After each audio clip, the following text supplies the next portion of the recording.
What are then these less forceful methods? This we see a little bit here in this sheet called the tools for the chakras.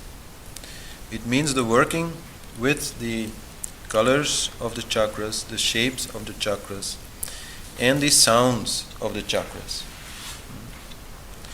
So, to the first chakra, the color yellow is attributed.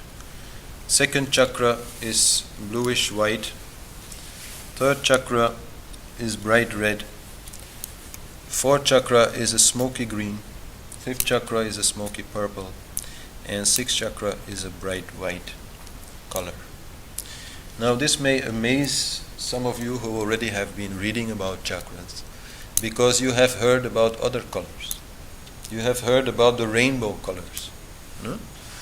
They start with first chakra red and second chakra orange, and then they follow the colors of the rainbow up to seventh chakra. Now, well, I am not saying they are wrong, but these colors are the colors that are seen in meditation when your energy is in that particular chakra. To meditate upon those colors is a clear way to bring your energy up to that level. It works both ways. Now, as to those rainbow colors, I must say my teacher used to get quite upset about it. I mean, not really, but he could go on about it for a long time, how he had really researched ancient literature for any reference to that system and never found it. So I am not having any personal opinion there, but just to explain why here you find different colors than are usually used. And some people explain it by saying that those colors are more of a therapeutic kind. So if you want to use color therapy on people who have particular problems in some chakra, then those colors might be useful. But these colors here are meant for meditation. And then we use also those particular shapes, like the square for a first chakra, circle for a second chakra, triangle for third chakra, hexagram for fourth chakra, crescent for fifth chakra, and then a circle with two like flower petals on the side for the sixth chakra. And so we color those shapes with the colors of the chakra, and then meditate upon these simple geometric images, and at the same time using the sound of the chakra. Painting first yourself these shapes and those colors is very, very good to help you visualize it. To visualize is not always so easy, but if you paint it, then for maybe 1 hour, 2 hours you've been really doing that, and then more easy to visualize it. Now, once I went to a class where they were also working with the sounds of the chakras, and they were going on like this: lang, fang, rang, yang, hang, om, and then again first chakra. This is really nonsense. No? If you work with this, you first work on your first chakra for a long time. And if I say a long time, I don't mean 10 minutes. I mean really a long time. Months. You work first with that first chakra. So you only work with the yellow square and the sound lang. Very easy, to do. Very effective to reduce your primary fears, to make you more confident on that, very basic level of existence. And then, okay, if you feel comfortable with it, you can move to second chakra. But understand that whatever you are doing there, whatever achievement you are getting there, is only going to last if you are conscious about the meaning of it. Because again, this is just a working with energy. By spending, let's say, half an hour with that shape and that sound every day, will have its impact, definitely will have its impact on you, will allow you to change, but you will still have to want to change. You will still have to be conscious. So when you're working with the sounds and colors of the first chakra, then you have to be very aware about what that means, and work with it also in other ways, in your life. And then if you want to make even a little bit more work, then also the deities of the chakras that are there can be used, or are typically used in Kundalini Yoga. And then you get like this kind of images, which are relatively complicated. I don't think you see much of it, but here you have this yellow square, and then the particular deities which are named there, they are also there. So then the meditation becomes something a little bit more like complicated, and in that way more engaging for mind. So that is a practice that Hari Johari absolutely was promoting very much, to make your own paintings of these things and then start visualizing them using the sound also. And when you do that, if you can have also the sound of the element on which you are working near you, then that is very good. Or if that element can be very present, like to work on first chakra in your garden where the earth element is more dominant, that is very good. To work on second chakra with some water running, some little fountain or whatever, is very good. To work with third chakra when fire is burning, very good, and so on.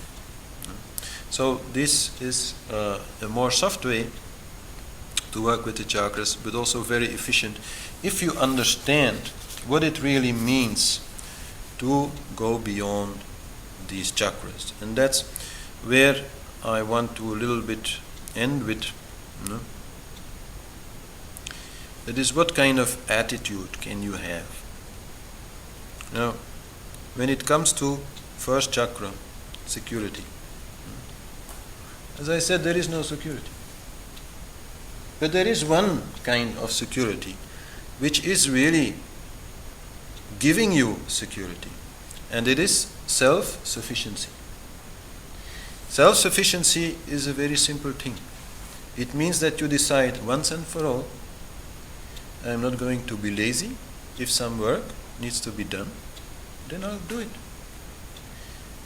It doesn't matter which work. So this is not about building a career and building a lot of property and so on. All that can go, all that you can lose from one day to the other. But the one thing you cannot lose is your ability to face life and to just do the work that needs done. If it means you can do a really nice job, okay, then you do the nice job, of course, why not? But if it means you have to sweep the floor or, do whatever to earn your living, you will do it just like any bird will every day fly out of its nest and find something to eat. That is, the same thing. And if you can do that, then much more easily, if you can have that confidence, then much more easily you will not worry about money and survival and all these things. Just because you are confident that, okay, I'll always be dependable enough that I can earn whatever is needed for survival, which is not so much. Survival is not so expensive anymore. Just a little food and shelter and so on. Many people, they want to be independent. When they are young, they want to be independent. And okay, very natural, nothing wrong.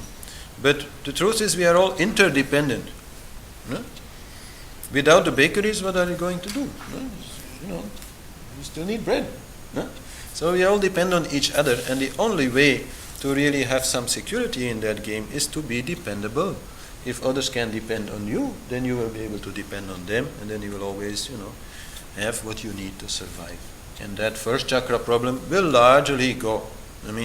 From there to the point where a stone is falling from the sky and you're not even bothering to, jump out of the way, that's still a long way to go, and not even, a very natural thing.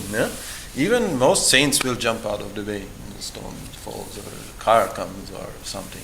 That's not so important. But to be self-sufficient, to rely, on yourself, to be dependable. That's the main thing. Then the second chakra to solve the issue. There's only one word: moderation. There's nothing wrong with second chakra. There's nothing wrong with enjoyment. Only moderation is advisable. Moderation is advisable because the opposite of moderation being, excessive enjoyment only brings pain. It takes away your energy, and usually it also makes you go into adharma, meaning that you are, taking this enjoyment from somebody else. But if you enjoy whatever is there, whatever is coming, if you see the beauty in every little thing, then enjoyment will always be there. It will be very cheap, actually, and not causing any problem. So that is the way to go about this enjoyment. Don't try to push away your desire for enjoyment. Even your body cells require some enjoyment. They require this little tickling now and then. So, but many things are there to enjoy that are easily available. And so don't block anything like that, don't, push it away, but don't run after it. Moderation. That is the way to get out of the second chakra. Then the way to get out of the third chakra is very simply also one word: serve. Even if you are king of a country, even if you are the boss of some, organization, or even if you're just the lowest person on the social ladder in an organization, it does not matter. Just serve, and you will get the recognition that you require. Because, you will be useful. Because you will be intent on serving. It is a great liberation to get rid of this whole idea: I need something, and whatever I need comes first and is my first preoccupation. Most people feel that they need to feel like that in order to be happy, in order to get somewhere, in order not to be, treated wrongly by other people. But it is a prison. It is a prison. Once you live only to serve others and take your enjoyment from there, everybody will like you, everybody will care for you in return. That will happen. And so we will have that position, without that position itself being an issue. Live for others and others will live for you. That's the third chakra solution. Fourth chakra, the love. How do you solve that problem? It's not easy. I tell you, it's not easy. You love, and then that which you love gets into a little trouble, and you want to help it, you want to solve that problem, and you feel pain in your heart if it is not like that. The only way to solve this problem is surrender. Surrender, as I already said, actually the result of your actions. Act out of love. Sure, that is the serving that I was talking about also in third chakra. Act out of love, but in total surrender. Don't expect anything to come from it. Don't expect any result. Om Purnamada. No, I've said it enough. No, everything is perfect as it is. It's not your job to make this world perfect. It already is perfect. But okay, you can play the game, you can make it more beautiful, you can improve it without believing that this is something very important. Believing that this is very important is just again an ego game. No? Some people, who care for the environment so much that they start being very annoying to other people.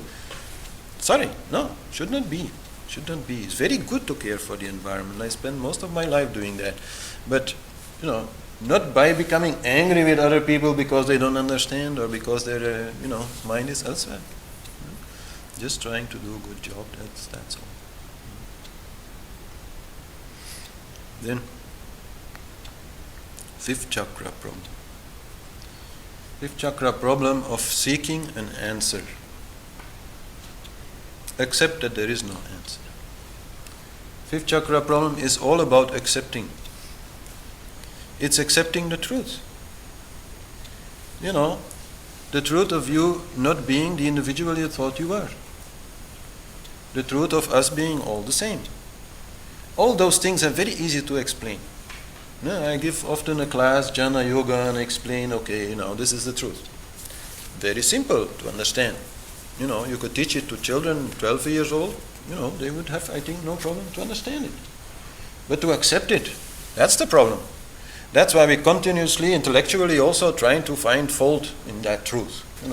Trying to say, yes, but maybe, this way, that way. So in fifth chakra, it's all about accepting this truth. Accept that you are nobody and be happy about it.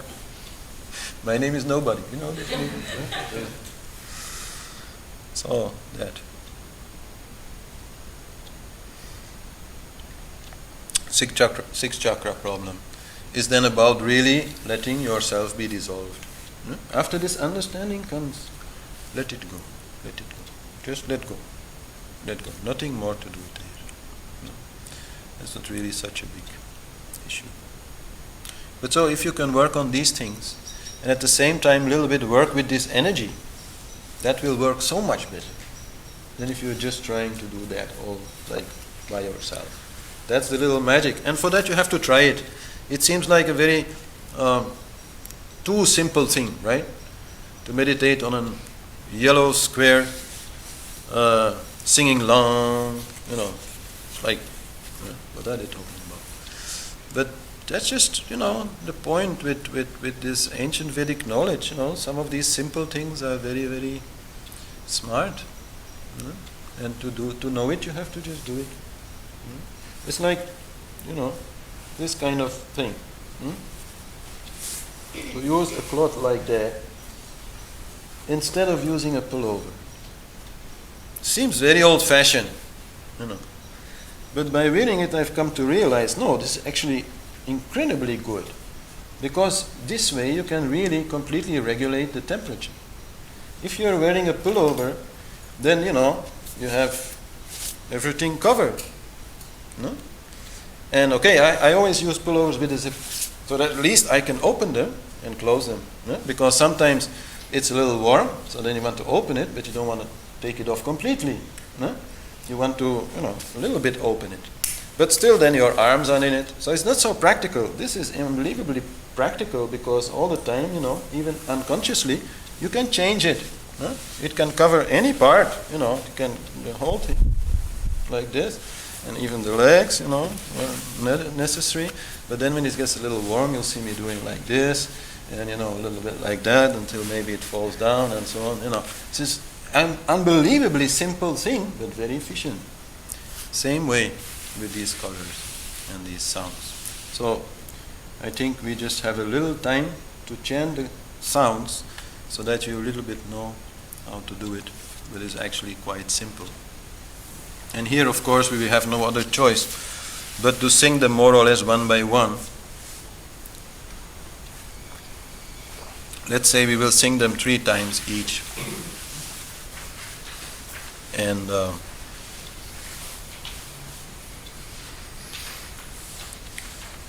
so the idea here is to sing them relatively long. Don't make a competition, but still like.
Yang.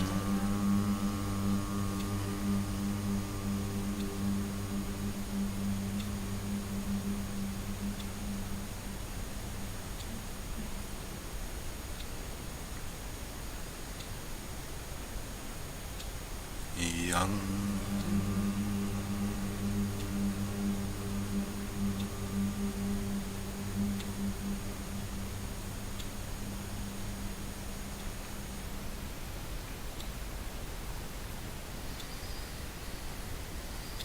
Yang.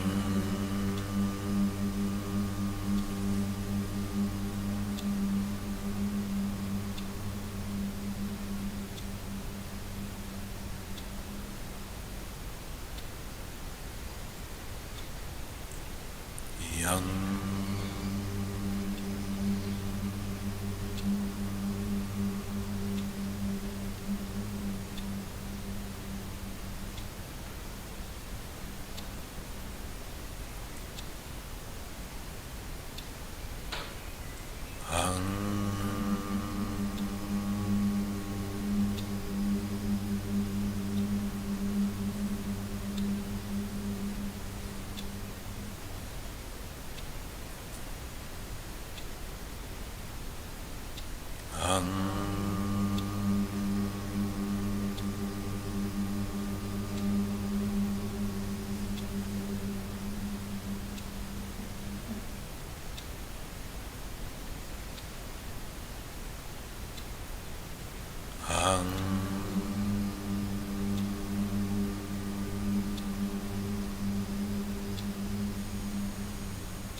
The last one I was forgetting to explain, Visarga, is not really a sound you can make with your mouth. It's more like the sound of breath inside. So when you get to 7th chakra, you tell me, then I can explain a little bit more. But anyhow, the idea of working with these sounds is not only by chanting them out loud. That may be the beginning, like I was explaining before with mantra meditation. You chant outside, but gradually you chant inside. So this is here also the basic idea. And then you use also these visualizations. You can already use them when you are chanting outside. That is possible. But it's also possible to just include the visualizations when you start going inside. Because there anyhow, it is very good to have some extra help. Yeah? Because inside just that little sound is not so easy. You have sound plus visual is more easy. The two sides of the brain will be both involved.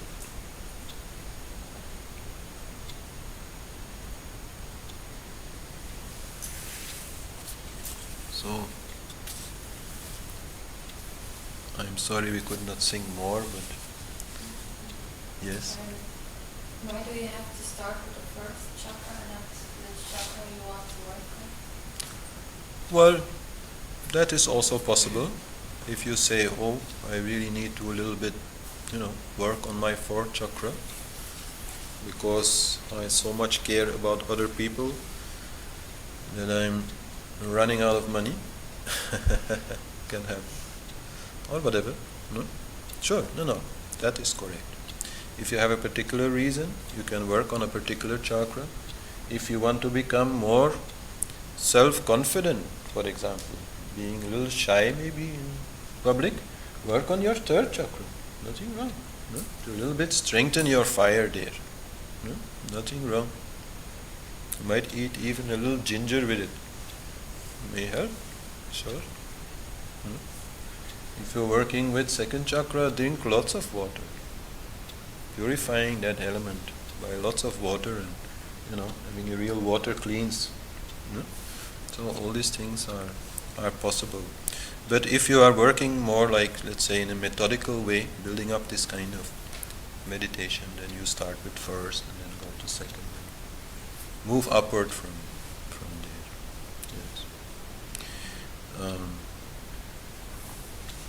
Especially if you want to work also in the more tantric fashion of working with these deities, these different Shaktis that are mentioned there are named as doorkeepers. They sort of, block the door to move beyond the chakra. So to work with Dakini and Lakini and Rakini and all these other, ladies can also be very helpful. A little more difficult for us Westerners to understand, but once you go into it and you really understand what they mean, then sure, you will be able to work with it.